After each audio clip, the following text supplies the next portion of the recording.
This is Brent with Lykins Motorsports. At least I think it is right now. I had my procedure done this morning, and although I'm feeling pretty good right now, my wife tells me that I was pretty loopy and goofy acting earlier, so I think I'm okay now though. Want to jump to a new build that I'm going to be doing, and so the way the way it works, being an engine builder, I've got a stack of orders. I think there's 11 there, and then I've got a couple more that are coming in. The way that it works is, people order engines in chronological order, and I'm usually able to work on those in chronological order, but due to it seems like COVID just keeps on lasting forever and ever and ever, and the results of 2020 and 2021 manufacturing issues keeps on hanging around. So sometimes I'm able to go chronologically, sometimes I have to work as much on one engine and then jump to another engine based on part availability and machine work. I've got the engine for this nice set of coated pistons sitting there for Mr. Steve's build, and we are currently waiting on the crank grinder to knock a thou off his main journal so I can start putting that engine together, which is based off of this nice BBM block, and it's already machined, ready to go, and rod bearing clearances are checked, heads are assembled, done a lot of legwork on it, just need a crank. So I'm just that's generally what happens. I just swap from engine to engine as I'm able to. I've been getting a lot of inquiries for engines here recently. I usually get about one a day, and I've been turning a lot of people down. And the reason that I do that is kind of because of the reasons that I've been specifying. I don't want to take a big bunch of engine orders and then have to wait on parts, and then all of a sudden I'm inundated with a bunch of angry customers who, you're not working on my engine. Why are you taking so long? So the majority, a good bit of my business is parts sales, thankfully. So I sell a ton of custom camshafts, a lot of rotating assemblies and cylinder heads and that sort of thing. So that is a good chunk of my business, and then the engine stuff allows me to take my time and not get swamped in my head and then anxious and have anxiety over, I'm behind schedule, that sort of thing. So with that being said, I apologize if you guys have been asking for engine work and I've turned you down. I know there's been several people who just put it in the comments, will you work on my engine? And sorry, I have a tremendous workload right now and I can't do that. But here is, we've got a 496 FE to do based off of a Shelby block. This is for a customer in Germany. We're going to be using J. Brown's new FE Power cylinder heads. That'll be a spicy little engine. Our 464 Clever that we're waiting on some things from the customer. 302 tunnel port race engine. Another 496 FE. Another 496 FE with J. Brown's heads. A 445 with trick flow heads. A 482 tunnel port. Another 496 FE, a 482 FE, another 496 FE, and another 496 FE. And this one is chronologically the next one in the queue after Mr. Steve's forced induction 496 leaves the shop.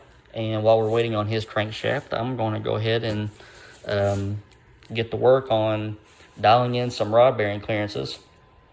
We're going to be using this steel scat 4 1/4 stroke crankshaft and these Molnar rods. So these just came in. We've been waiting for forever on rods.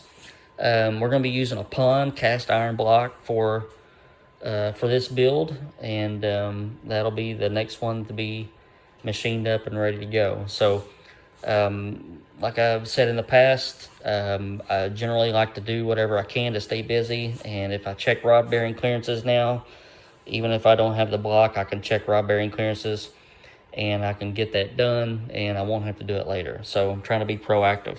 So what we're going to do today, I've got a set of got 2 sets of Federal Mogul race rod bearings, and we're going to check bearing clearances on some of these rods and see where we need to be. And then once we find out where we need to be, I'm going to send these to Calico and have them coated.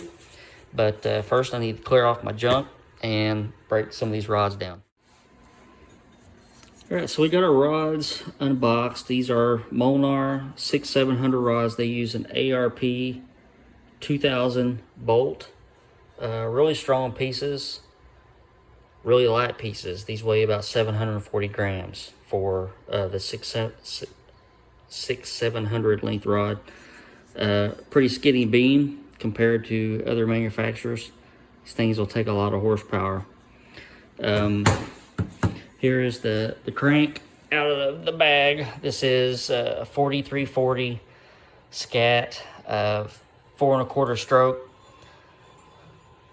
Again, really nice pieces out of the box. Got the scalloped flywheel flange and big block Chevrolet rod journals. So next order of business, get this rod cap off. We're going to use some CMD lubricant. This is what a lot of the rod manufacturers recommend to use. They usually follow what they suggest, and Molnar will even send little packets of the stuff. I throw that in my packet drawer and use my big tubes. But we're going to get the rod bolts out. We're going to get some rod bearings washed. Rods are already washed. And we're going to see where we need to be. I'd like to see with a coated bearing somewhere around 0021, 0022. So we'll see where we end up. And I think between, well, we're using uncoated bearings. So we're going to end up hopefully about a half thou past that. Because the coating will take up about 2.5 tenths per shell. So that'll drop our bearing clearance by 1/2,000. So I'm gonna get these bolts out, bearings in, micro rod journal. Don't have my bore gauge out yet, but we'll check a rod bearing clearance. One little detail here, look at the part number at the top of the bearing. See the bearing on the left, 7200CM1XU, and then the one on the right is 7200CH. Actually, that's a H2, sorry. 7200CH1XL. The U stands for upper, L stands for lower. If you don't put those in the correct spots, you'll get the bearing half moved over in a spot that it's not supposed to be in, and it can get into the radius on your crank journal. These are 7/16 by 1/600, so we're going to put these bearing shells in and lube our bolts up and then torque to 30 pound-feet plus 60 degrees. I know it says foot-pounds. Technically, foot-pounds are the units for energy. Pound-feet is the unit for a moment arm or a torque spec. You have so many pounds that are being applied to a foot distance away from the center line. So mechanical engineer here, I get pretty anal about technical terms. So 30 pound-feet, 30 pound inches. When we're talking about energy, we talk about foot-pounds of energy. So in the shooting world, when we have muzzle energy, you know, 5,000 foot-pounds of energy. So, sorry, I'll get off my soapbox now. So here's something that you guys will find interesting. This is the first rod bearing set that I reached for. It's a 1X, so that means you get 1,000 more clearance. I just put those in there just to see where I was. I was at 4.5 thousandths. So I'm like, holy cow. And it actually scared me to the point where I pulled the bearings out and I bore mic'd the housing just to see if the big end diameter was on spec. Here's your spec for a big block Chevrolet. You want to be for between 2.324 with a 7 and 2.325 with a 2. I set my mic to 3.24. It was a 7 a minute ago, but I'm just like a couple tenths bigger than that, so it's halfway in the spec, so we're good. This just happens to be one of those things where you get tolerance stacks, and this is why we check this stuff, because you can't just throw bearings in engines and expect them to be happy. Would an engine run with 4.5 thousandths clearance? Yes. Would it be very not optimal? Yes. So by way of narrowing things down, if I put this standard in here, that'll knock it down by 1,000. So instead of 4.5, we'd be at 3.5. What I can also reach for is a set of 1 under bearings, which would be 1,000 tighter than that, which would be somewhere around the 2.5 range. And then I can coat and get that down a little bit more. If I'm going to do that, I've also have some Cleveite coated bearings on the shelf already in a 1 under that I can try. So this is going to be an exercise in bore gauging rods this afternoon. So I think what I'm going to do is I'm going to reach for one of those Cleveite bearing pairs and see where that puts me. Got our Cleveite bearings in. Let me show you what.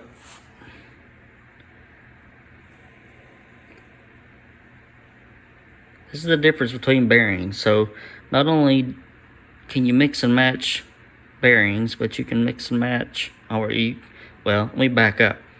Not only will different bearings of the same brand give you different dimensions, but different brands of bearings will give you different dimensions. So we were thinking we would be somewhere around 2, but I'm actually somewhere around 1, which is way too tight.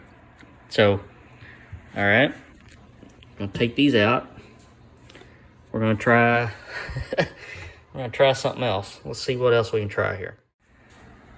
Here is Federal Mogul 1 standard with a 1, so 1 thou tighter. And we're at, whoops, slipped out. Focus camera. 2.6. So what I can do is drop ship a set of those bearings to Calico, and we should see about a 1/2 thou tighter, which would put us pretty much right where we need to be. And that is the game plan for right now. I can also order a set of Cleveite standard coated bearings and get those in here, because we were seeing a little over 1 thou clearance with those.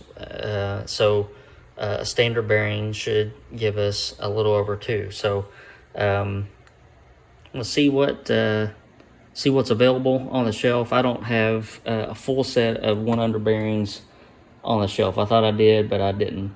So I'll see what the parts house has, and we'll make a determination on what we're going to use for the rod bearings. So at this point, I've got bearings on order. We've got our rods back in their little box, safe and sound. And when those bearings come in, we'll check clearances again. This is just part of engine building. The majority of engine building is having an idea of what you want and then changing the parts or manipulating the parts to get to that point. Based on experiences of tearing engines down and looking at bearings and with different applications and such, I have a pretty good idea of where I want to be. Now, if you're a tenth or two each side of our targeted clearance, that's fine. But if you're aiming for, you know, a 2.2 or a 2.3 and you have a 3.5 or you have a 1, then obviously that's not going to work. So we got bearings on order. We got pistons on order for this build from Race Tech. And once those come in, I'm going to send those to Calico to have the skirts coated. And we're just going to keep plugging along. And so this will allow me to get those bearings in, get this part done, get the bearing clearances checked on the rods, and then wait on the block to be finished up. Like I said, it's the next one in the queue, and then we'll just keep shuffling around and getting stuff done. All right, guys. This is Friday afternoon. Thank you for watching. Thank you for subscribing. If you haven't done that already, please do it. Hit that like button. And hopefully I'm putting out content that helps you guys out. Have a good weekend.